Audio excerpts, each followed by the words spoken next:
રાજ્યમાં ભગવાન જગન્નાથજીની શોભાયાત્રા શરૂ થઈ ચૂકી છે। ઢોલ નગારા અને ડીજેના તાલ સાથે શોભાયાત્રા કાઢવામાં આવી રહી છે। જય જગન્નાથનો નાદ ગુંજતો જોવા મળી રહ્યો છે અને આ જળયાત્રા માટે ખાસ 108 કળશના રંગરોગાન પણ કરવામાં આવેલા છે। થોડી વારમાં જળાભિષેક કરવામાં આવશે અને ત્યારબાદ ગજવેશ દર્શન પણ થશે અને સાધુઓનો ભંડારો પણ થશે। ભગવાન જગન્નાથજીને ગાડામાં બેસાડીને વાજતે ગાજતે સોમનાથ ભૂદરના આરે લઈ જવાશે અને ત્રણેય ગાડાનો સુંદર શણગાર પણ કરવામાં આવ્યો છે। તસવીરો આવી રહી છે તે આપણે બતાવી રહ્યા છીએ કે હાલ જગન્નાથ મંદિરમાં જે જળયાત્રા છે એની તમામ પ્રકારની તૈયારીઓ જે છે પૂરી થઈ ચૂકી છે। સાથે જ સાબરમતીના સોમનાથ ભૂદરના આરે પણ ભગવાન જગન્નાથજીને આવકારવાનો અનેરો થનગનાટ દેખાઈ રહ્યો છે। ગંગા પૂજન બાદ મહાજળાભિષેક અને ગજવેશના પણ દર્શન થશે। રથયાત્રાના 15 દિવસ પહેલા આ જળયાત્રાનું આયોજન થતું હોય છે। જળયાત્રાની શોભાયાત્રા છે તેની શરૂઆત થઈ ગઈ છે અને અત્યારે વાજતે ગાજતે નીચ મંદિરથી આ શોભાયાત્રા નીકળી રહી છે। ભગવાન જગન્નાથને પણ છે ત્યાં લઈ જવામાં આવે છે અને અત્યારે આપ જોઈ શકો છો કે ભક્તોમાં કેટલો ઉત્સાહ જોવા મળે છે। એકદમ આજે ભગવાનને તમે લઈ જાઓ છો સાબરમતી, ઉત્સાહ કેટલો છે? બહુ ઉત્સાહ છે, અમને બહુ આનંદ આવે છે। બહુ વર્ષોથી અમે વાટ જોઈએ છીએ। ક્યાંથી આવ્યા છો તમે? શાહપુર દરવાજાથી। દર વર્ષે આવો? હા, દર વર્ષે આવે છે અને ભગવાનની શોભાયાત્રા હોય છે ત્યારે આપ જોઈ શકો છો કે અત્યારે ભારતીય ગુજરાતની સંસ્કૃતિ એટલે કે ગરબા તો ક્યાંય પણ કોઈ પણ કાર્યક્રમ હોય છે ત્યારે જોવા મળતા હોય છે। અત્યારે પણ ગરબા છે તે કરતા કરતા અત્યારે સાબરમતી ઉત્તરના આરે છે ત્યાં યાત્રા છે। અત્યારે ભગવાન જગન્નાથને ગાડામાં બેસાડી અને સાબરમતી ઉત્તરના આરે લઈ જવામાં આવ્યા છે। સાથે ભક્તો પણ જોડાયા છે, સાધુ સંતો છે તે પણ મોટી સંખ્યામાં જોડાયા છે અને અનેરો ઉત્સાહ છે તે ભક્તોમાં જોવા મળી રહ્યો છે। જળયાત્રા બાદ છે તે રથયાત્રા યોજાતી હોય છે। એક પરંપરા છે કે જળયાત્રા યોજાયા બાદ ગજવેશના દર્શન છે તે ભગવાન ધારણ કરે છે અને ત્યારબાદ ભગવાન જગન્નાથ છે તે ગોસાણ થાય છે। આજે આ જળયાત્રા છે ગાજતે યોજાઈ રહી છે। કેમેરામેન શ્રેણીક સાથે પટેલ, ન્યૂઝ 18 ગુજરાતી, અમદાવાદ। જળયાત્રાની શરૂઆત થઈ ગઈ છે અને અત્યારે સાધુ સંતો, મહંતો સાથે ગૃહમંત્રી પણ જોડાયા છે। અત્યારે મેયર, અમદાવાદના મેયર, પરંપરાગત પ્રમાણે આ જળયાત્રા નીકળતી હોય છે અને જળયાત્રામાં ભક્તો પણ જોડાતા હોય છે। ગાજતે વખતે એટલે કે ગજરાજની આગેવાનીમાં આ જળયાત્રા છે તે યોજાઈ રહી છે। દર વર્ષે જે પરંપરા છે કે રથયાત્રા પહેલા જળયાત્રા યોજાય છે અને આ જળયાત્રાનું પણ રથયાત્રા જેટલું જ વિશેષ મહત્વ હોય છે। અત્યારે ગૃહમંત્રી પણ અહીં જોડાયા છે કે દર વર્ષે જળયાત્રામાં તેઓ પણ ગંગા પૂજનમાં જોડાતા હોય છે। હર્ષભાઈ, અત્યારે આપ પણ જોડાયા છો, કહેવાય છે કે ભગવાન ખૂબ જ રાહ જોઈ રહ્યા છે। જલાભિષેક થતો હોય છે ભગવાન ઉપર ને ત્યારબાદ વરસાદ થતો હોય છે। આપ શુભકામના પાઠવો। જય જગન્નાથ। અત્યારે દિલીપદાસજી મહારાજ પણ આપણી સાથે છે। દિલીપદાસજી, જળયાત્રાનું પણ ખૂબ વિશેષ મહત્વ હોય છે। ભગવાન જગન્નાથજીની જળયાત્રાનો પ્રારંભ થયો છે। માનનીય ગૃહમંત્રી શ્રી હર્ષભાઈ બી પધાર્યા છે, મેયર સાહેબ શ્રી પધાર્યા છે, અનેક સંતો મહંતોની ઉપસ્થિતિમાં પ્રારંભ થયો છે અને થોડાક સમયમાં જ ઘાટ ઉપર પહોંચી ગંગા પૂજન કરી અને કળશ લાવી અને ભગવાનને જ્યેષ્ઠાભિષેક સ્નાન કરાવવામાં આવશે। તો મહાભિષેક થશે અને ત્યારબાદ જે જળ છે તે ભરવામાં આવતું હોય છે। ત્યારબાદ નિજ મંદિરે પણ મહાભિષેક કરવામાં આવતો હોય છે એટલે કે ખૂબ જ મોટી સંખ્યામાં લોકો જોડાયા છે। મંત્રોચ્ચાર સાથે વિધિની શરૂઆત છે તે કરવામાં આવતી હોય છે। કેમેરામેન શ્રેણીક મહેતા સાથે વિભુ પટેલ, ન્યૂઝ 18 ગુજરાતી, અમદાવાદ। આજે જગન્નાથજીને ગણેશજીના વાઘારામાં પહેરાવવામાં આવશે એટલે ગણેશ સ્વરૂપમાં આજે એમના દર્શન થશે અને આપણા માધ્યમથી જગન્નાથ ભગવાનને પ્રાર્થના કરીએ કે ખેડૂત જે ચાત નજકે રાહ જોઈ રહ્યો છે નજરે, એ આજે જગન્નાથજીની કૃપા થાય અને ગુજરાતમાં ખૂબ સારો વરસાદ થાય। કૃપા એ જ મહત્તમ વિષય છે એટલે ભગવાન રાજી તો બધા સુખી અને એને આધારે એના માટે આ બધા પુરુષાર્થ સંતો કરી રહ્યા છે। વધુ માહિતી મેળવીશું, સંવાદદાતા વિભુ પટેલ મારી સાથે જોડાયા છે। વિભુ, હાલ જળયાત્રા સાબરમતી પહોંચી છે, ભક્તોમાં કેટલો ઉત્સાહ દેખાઈ રહ્યો છે?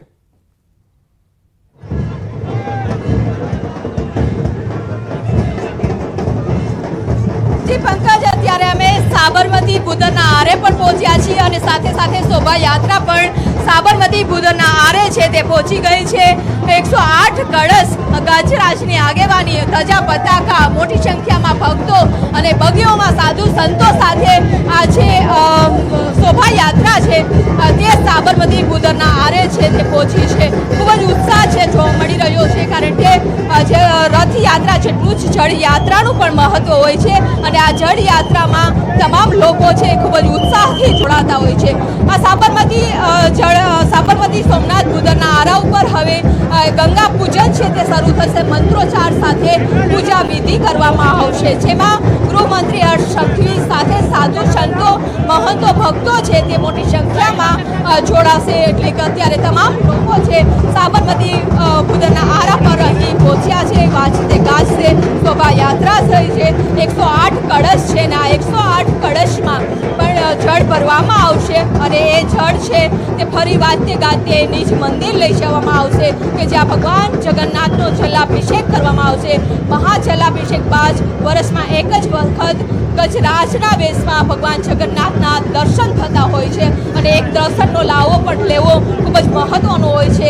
ત્યારે ભક્તો પણ મોટી સંખ્યામાં દર્શન કરવા પહોંચતા હોય છે અને ત્યારબાદ ભગવાન જગન્નાથ છે તે મોસાળ જશે. મોસાળથી અમાસના દિવસે પરત ફરશે નિજ મંદિર અને ત્યારબાદ નેત્રોત્સવ વિધિ થતી હોય છે. બીજે દિવસે સોના વેશના દર્શન થતા હોય છે અને અષાઢી બીજના દિવસે ભગવાન જગન્નાથ છે નગરચર્યાએ નીકળતા હોય છે, ભક્તોને દર્શન દેતા હોય છે અને ભક્તોમાં પણ ખૂબ જ ઉત્સાહ છે તે જોવા મળી રહ્યો છે. એટલે કે અત્યારે પોલીસનો પણ બંદોબસ્ત છે તે ગોઠવાયો છે. આપણે ચારે દિશાના દ્રશ્યો બતાવવા માંગીશ કે જ્યાં અહીં ખૂબ જ ઉત્સાહ સાથે તમામ લોકો છે તે જોડાયા છે કે ભગવાન જગન્નાથના એક દર્શન કરવા, એક ઝલક જોવા માટે ભક્તોમાં ઉત્સાહ છે. કહેવાય છે કે મહાજલાભિષેક થાય છે ભગવાન ઉપર અને એ જ જળ પરત જે વરસાદ રૂપે ભગવાન છે તે પૃથ્વી ઉપર મોકલતા હોય છે. દીપિકા પણ મારી સાથે જોડાયેલી છે. દીપિકા, ભક્તોમાં કેટલો અનેરો ઉત્સાહ દેખાઈ રહ્યો છે, શું કહી રહ્યા છે ભક્તો આ જળયાત્રાને લઈને?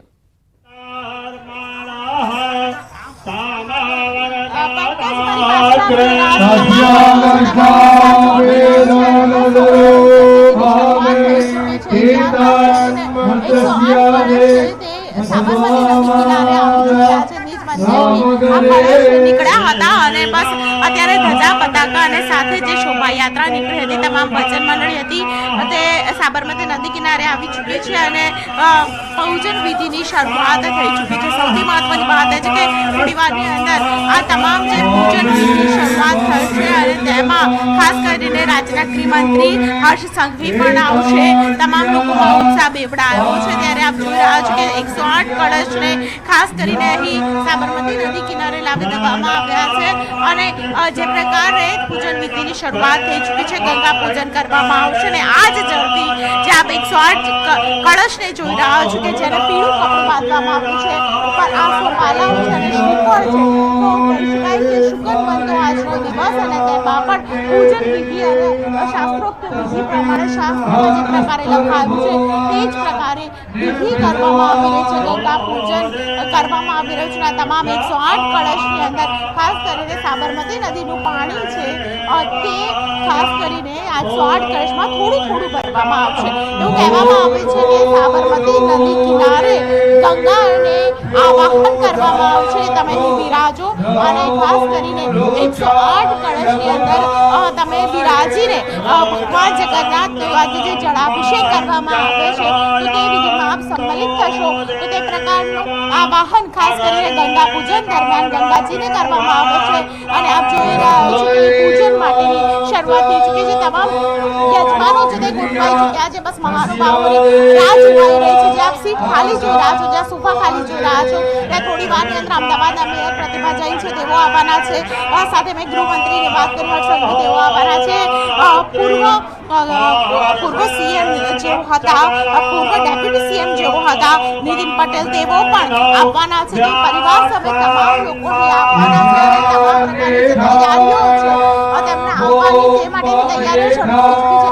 બીજી તરફ સુરક્ષાની વાત કરવામાં આવે તો સુરક્ષા માટે પણ આપ જોઈ રહ્યા છો તમામ લોકો ડિપાર્ટમેન્ટના તમામ લોકો ખાસ કરીને એ જ લોકોને અંદર આવવા દે છે કે જે લોકો ખાસ કરીને યજમાન છે અને યજમાનની સાથે તેમના પરિવાર સમેત જે લોકો છે તે લોકોને જ અંદર આવવા દે છે. ત્યાં એન્ટ્રી ગેટ છે સુરક્ષા ગેટ ત્યાં પણ ખાસ પ્રકારે વિશેષ આયોજન કરવામાં આવ્યું છે જેથી કરીને કોઈ પણ પ્રકારની ઘટનાને અટકાવી શકાય. સાથે જે તમામ જે ભક્તો માટેની હરોળ છે ત્યારે કરી દેવામાં આવી છે. બસ રાહ જોવાની છે ગૃહમંત્રી ક્યારે આવે અને ત્યારબાદ ખાસ પાણી લેવા માટે તેઓ સાબરમતી નદી કિનારે બરોબર વચ્ચે જાય. હજુ સુધી દિલીપદાસજી મહારાજ અને ટ્રસ્ટી છે મંદિરના મુખ્ય તેઓ પહોંચ્યા નથી. જી દીપિકા, જે મહાનુભાવો છે તેઓ આવી જાય ત્યાર પછીની જે પૂજા હોય છે એ કેટલો સમય સુધી ચાલતી હોય છે? લગભગ 1 થી 1.5 કલાક જેટલો સમય પંકજ લાગતો હોય છે. આપ જોઈ રહ્યા છો મહેન્દ્ર જેવો થોડીક વારમાં આવી ચૂક્યા છે. તેઓ અહીં સાબરમતી નદી કિનારે પહોંચી ચૂક્યા છે. તેમની સાથે દિલીપદાસજી મહારાજ હાથમાં તમામ પ્રકારના પૂજા વિધિનો સામાન છે. મંદિરથી જે પણ લેવાનું છે તે તમામ વસ્તુઓ લઈને તેઓ હાથમાં થાળી પૂજનને તેમના સાથે અનુયાયીઓ અનેક લોકો આવી ચૂક્યા છે. મહામંડલેશ્વર સાથે કહી શકાય કે તેઓ પણ તેમની સાથે છે અને સાથે કહી શકાય કે ગૃહમંત્રી પણ બસ થોડી ક્ષણમાં જોવા મળશે જ્યારે તેને શંભુ મહાપ્રસાદ તેઓ પણ અહીં આવી ચૂક્યા છે. સાથે જ આપ જોઈ રહ્યા છો કે પૂર્વ ગૃહમંત્રી પ્રદીપસિંહ જાડેજા તેઓ પણ અહીં આવ્યા છે. તો તમામ મહાનુભાવો મેં જે પ્રકારે કહ્યું કે કોર્પોરેશનમાંથી પણ આપ જોઈ રહ્યા છો કે સ્ટેન્ડિંગ કમિટીના ચેરમેન છે દેવાંગ દાણી તો તેઓ પણ આવી ચૂક્યા છે અને સાથે જ થોડી વારની અંદર મેયર પણ જોવા મળશે.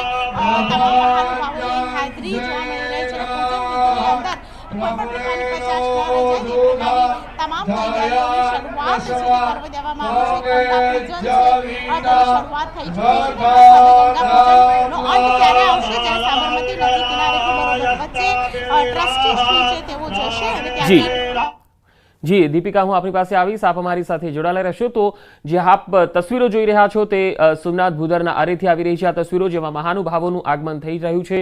જમાલપુર જગન્નાથ મંદિરના જે ટ્રસ્ટી છે તેઓ પણ અહીંયા પહોંચી ચૂક્યા છે, મહેન્દ્ર ઝા, અને સાથે સાથે પૂર્વ ગૃહમંત્રી પ્રદીપસિંહ જાડેજા પણ પહોંચ્યા છે. બે અલગ અલગ તસવીરો આપણે બતાવી રહ્યા છે. એક તરફ શોભાયાત્રા છે એ મંદિરથી નીકળી ચૂકી છે, તો બીજી તરફ સોમનાથ ભૂદરના આરે 108 કળશની જે પૂજા વિધિ થવાની છે તેમાં મહાનુભાવો અને સંતોનું આગમન થઈ ચૂક્યું છે.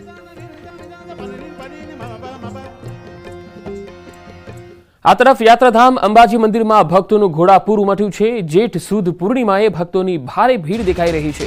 મોટી સંખ્યામાં ભક્તો દર્શન કરવા ઉમટી રહ્યા છે. મંગળા આરતીનો મોટી સંખ્યામાં ભક્તોએ આજે લહાવો લીધો. અંબાજી મંદિર ગુજરાતનું સૌથી મોટું શક્તિપીઠ પણ છે અને આજે પૂનમ છે ત્યારે પૂનમે ભક્તો ગુજરાત અને ગુજરાત બહારથી દર્શન કરવા માટે અહીંયા આવતા હોય છે.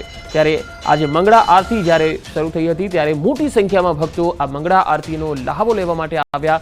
એટલું જ નહીં, અત્યારે પણ ભક્તોનો ધસારો જોવા મળી રહ્યો છે કારણ કે આજે પૂનમનો દિવસ છે અને પૂનમે મોટાભાગે શક્તિપીઠ હોય કે પછી યાત્રાધામ હોય, ભક્તોનો ધસારો રહેતો હોય છે. દર્શનનો આજના દિવસે અનેરો મહિમા પણ હોય છે. ત્યારે મંગળા આરતીના દર્શન અંબાજીથી આપણે કરાવી રહ્યા છીએ. મોટી સંખ્યામાં ભક્તો આજે અંબાજી પહોંચ્યા હતા અને મંગળા આરતીના દર્શનનો લહાવો લીધો હતો.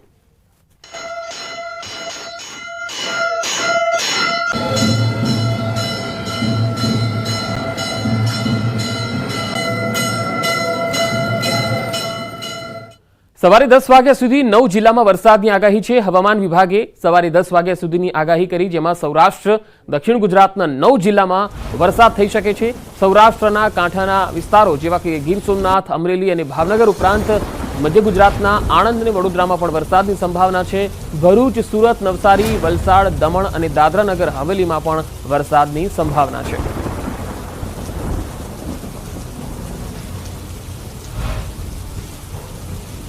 સવારે 10 વાગ્યા સુધી 9 જિલ્લામાં વરસાદ થઈ શકે છે, જેમાં સૌરાષ્ટ્રમાં ગીર સોમનાથ, અમરેલી અને ભાવનગર, જ્યારે મધ્ય ગુજરાત અને દક્ષિણ ગુજરાતના કેટલાક વિસ્તારોમાં પણ સવારે વરસાદની સંભાવના રહેશે.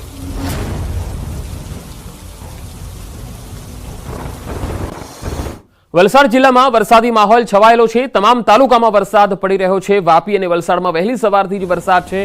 વલસાડના કેટલાક નીચાણવાળા વિસ્તારોમાં અને સોસાયટીના રસ્તા પર પાણી ભરાઈ ગયા છે. આ તસવીર આવી રહી છે, તમે જોઈ શકો છો કે દક્ષિણ ગુજરાતના વલસાડ જિલ્લામાં ધોધમાર વરસાદ પડ્યો. વહેલી સવારે અહીંયા વરસાદથી શાળાએ જતા બાળકો અને નોકરી ધંધે જતા લોકો પણ પલળી ગયા હતા. વલસાડ જિલ્લામાં હવામાન વિભાગે ભારે વરસાદની આગાહી પણ કરી છે. તો દક્ષિણ ગુજરાતમાં સારો વરસાદ છે. વલસાડમાં હાલ સંવાદદાતા ભરતસિંહ વાઢેર મારી સાથે જોડાયા છે. ભરત, વલસાડમાં ભારે વરસાદની આગાહી કરવામાં આવી છે. વહીવટી તંત્ર કેટલું સતર્ક દેખાઈ રહ્યું છે? જી બિલકુલ પંકજ, છેલ્લા 4 દિવસથી વલસાડ જિલ્લામાં વરસાદની હેલી યથાવત છે. આજે ચોથા દિવસે પણ વલસાડ શહેર અને આસપાસના વિસ્તારમાં ભારે વરસાદ વરસ્યો હતો. થોડા સમય સુધી વરસેલા ભારે વરસાદને કારણે શહેરના અનેક વિસ્તારોમાં નીચાણવાળા રસ્તાઓ પર પાણી ભરાયા હતા. વાત કરીએ વલસાડના હાલત 4 રસ્તા, તિથલ રોડ અને બંદર રોડ પર નીચાણવાળા વિસ્તારોમાં રસ્તા પર પાણી ભરાઈ જતા રાહદારીઓ અને વાહન ચાલકો મુશ્કેલીમાં મુકાયા હતા. વાત તંત્રની કરીએ તો વલસાડ જિલ્લામાં આજે પણ ભારે વરસાદની હવામાન વિભાગની આગાહી છે. આથી તંત્ર એલર્ટ છે અને એનડીઆરએફની એક ટીમ પણ હવે વલસાડ પહોંચી છે. અને જે ચોમાસાની અંદર અનેક જગ્યાએ વરસાદી પાણી ભરાવાની સમસ્યા સર્જાય છે અને કોઈ અનિચ્છનીય ઘટનાઓ બને છે, રાહત બચાવની કામગીરીની જરૂર પડે છે, ત્યારે એનડીએની ટીમ છે અહીં વલસાડમાં જ તૈનાત રાખવામાં આવે છે. આ વર્ષે પણ ચોમાસાની શરૂઆતથી જ વલસાડમાં એનડીઆરએફની ટીમ છે એ તૈનાત કરી દેવામાં આવી છે. આમ છેલ્લા 4 દિવસથી જે રીતે વલસાડ શહેરમાં અને જિલ્લામાં વરસાદ વરસી રહ્યો છે એને કારણે ખેડૂતોમાં ખુશી છે, પરંતુ શહેરી વિસ્તારોની અંદર પ્રથમ વરસાદથી જ છે હાલાકીનો સામનો કરવો પડવાથી લોકો મુશ્કેલીમાં છે. જી ભરત, આભાર માહિતી આપવા માટે. તો વલસાડમાં વહેલી સવારથી ધોધમાર વરસાદ છે અને છેલ્લા 4 દિવસથી વલસાડ જિલ્લામાં ચોમાસાનો માહોલ બરાબર જામ્યો છે. હવે બોટાદથી જે તસવીર આવી રહી છે તે આપને બતાવીએ. બોટાદ શહેરમાં ધોધમાર વરસાદ છે. બોટાદ શહેરના Paliyad road, Bhavnagar road, Gadhada road અને ટાવર રોડ તેમજ સ્ટેશન રોડ સહિતના અલગ અલગ વિસ્તારોમાં વરસાદી માહોલ જામ્યો છે. વરસાદ પડવાથી અહીંયા લોકોને ગરમીથી રાહત પણ મળી. વાતાવરણમાં ઠંડક ફેલાઈ ગઈ છે. સાળંગપુર, સેથડી, સમઢિયાળા, પાળિયાદ સહિતના ગામોમાં ધીમી ધારે વરસાદનું આગમન થયું.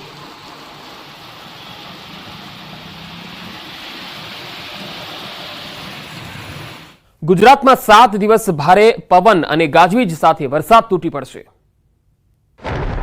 ગુજરાતમાં ચોમાસાનું આ વર્ષે 4 દિવસ વહેલું એટલે કે 11 જૂને વિધિવત આગમન થઈ ચૂક્યું છે. દક્ષિણ ગુજરાતથી પ્રવેશેલું ચોમાસું ધીમે ધીમે રાજ્યના અન્ય વિસ્તારમાં આગળ વધતું હોય છે, પરંતુ રાજ્યમાં વિધિવત પ્રવેશના 11 દિવસ બાદ પણ ચોમાસું નવસારીમાં જ અટકાયેલું છે. બીજી તરફ પૂર્વ વિસ્તારમાં ચોમાસાએ મોટી છલાંગ લગાવી છે. ગુજરાતની બદલે મહારાષ્ટ્ર, મધ્યપ્રદેશમાં આગળ વધ્યું ચોમાસું. છત્તીસગઢ, ઓડિશામાં પણ આગળ વધ્યું ચોમાસું. પશ્ચિમ બંગાળ અને ઝારખંડમાં બેઠું છે ચોમાસું. પણ 11 જૂન બાદ ગુજરાતમાં આગળ નથી વધ્યું ચોમાસું. ચોમાસું આગળ વધવા માટે 3-4 દિવસ સ્થિતિ અનુકૂળ છે. બીજી તરફ હવામાન વિભાગે રાજ્યમાં આગામી 7 દિવસ દરમિયાન રાજ્યના તમામ જિલ્લાઓમાં સામાન્ય વરસાદની આગાહી કરી છે. જોકે લોકોએ સારા વરસાદ માટે હજી થોડી રાહ જોવી પડે તેમ છે. 7 દિવસ સામાન્યથી મધ્યમ વરસાદ પડી શકે.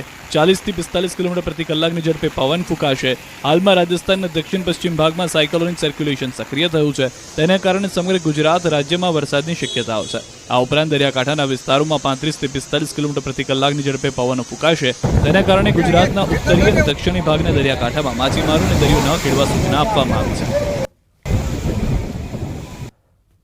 અને હાલ એક મહત્વપૂર્ણ ખબર આવી રહી છે. કુવૈતમાં 10 ગુજરાતીઓની અટકાયત કરવામાં આવી છે. ગેરકાયદે રહેતા હોવાના આક્ષેપ સાથે તેમની અટકાયત થઈ છે. સાબરકાંઠાના વિજયનગરના રહેવાસી છે. દઢવાવના કલાલ પરિવારના સભ્યોની અટકાયત કરવામાં આવી છે. આગ લાગવાની ઘટના બાદ તેમની તપાસ કરવામાં આવી હતી. અટકાયત કરાયેલાને છોડાવવાના પ્રયત્નો તેજ કરવામાં આવ્યા છે. આ લોકો ગેરકાયદેસર ત્યાં હોવાના આરોપ સાથે તેમની અટકાયત થઈ છે. વધુ માહિતી સાથે સંવાદદાતા નવીન ઝા જોડાયા છે. નવીન, આજે 10 લોકોની કુવૈતમાં અટકાયત થઈ છે. તેઓ કેટલા સમયથી કુવૈતમાં રહેતા હતા? એ અત્યારે વાતનો ખુલાસો થયો નથી કેટલા સમયથી રહેતા હતા, પરંતુ જે તપાસમાં સામે આવ્યું છે કે જે રીતે આરોપ લાગી રહ્યો હતો કે આમની ધરપકડ થઈ છે, પરંતુ જે અધિકારીઓ સાથે મારી વાત થઈ છે તેમનું કહેવું છે કે જે કુવૈતની અંદર આગ લાગી હતી અને 40 થી વધુ ભારતીય જે રીતે આગની અંદર મોત થઈ ગયા, ત્યારબાદ કુવૈત શાસન દ્વારા એટલે પોલીસ દ્વારા અલગ અલગ જગ્યાએ તપાસ કરવામાં આવી અને જે ઇલીગલ રીતે રહી રહ્યા છે કુવૈતમાં તે લોકોની તપાસ કરતા 10 લોકો જે છે તેમની પાસે કંઈક ને કંઈક ફોલ્ટ હતો, એ લોકો ગેરકાયદેસર હતા, એ રીતની માહિતી સામે આવે તમામની અટકાયત કરવામાં આવી છે. અને ભારત એમ્બેસી અને કુવૈત એમ્બેસી વચ્ચે વાતચીત ચાલી રહી છે અને ટૂંક સમયમાં તમામ લોકોને રિપોર્ટ કરવામાં આવશે એ પ્રકારની માહિતી પણ સામે આવી રહી છે અત્યારે. જી નવીન, આભાર માહિતી આપવા માટે. તો ગેરકાયદે રહેતા તમામ લોકોને ભારત લાવવામાં આવશે.